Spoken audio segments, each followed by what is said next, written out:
Друзья, пусть это видео сейчас для нас уже носит юмористический характер, но я очень попрошу жителей города Ижевска откликнуться и помочь нам найти вот этих, казалось бы, со стороны, не очень не злобных людей. Как вы видели, прошла девушка с какой-то корзиной, возможно, уже набрала ее в супермаркете, пятерочки, например.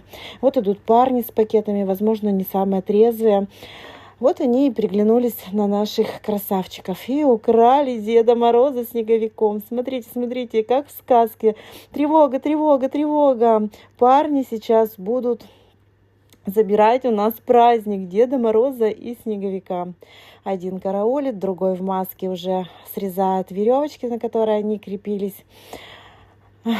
Еще чуть-чуть, и в преддверии Нового года унесут из нашего магазинчика фигурки, с которыми детки фотографировались, которым они поднимали настроение, приветствовали всех жителей города Ижевска почти на центральной улице города Удмуртской. До свидания, говорит бабушке продавцу, и убегают парни. Конечно же, смешно, если бы не было так грустно. Смотрите, бабушка еще и побежала за ними.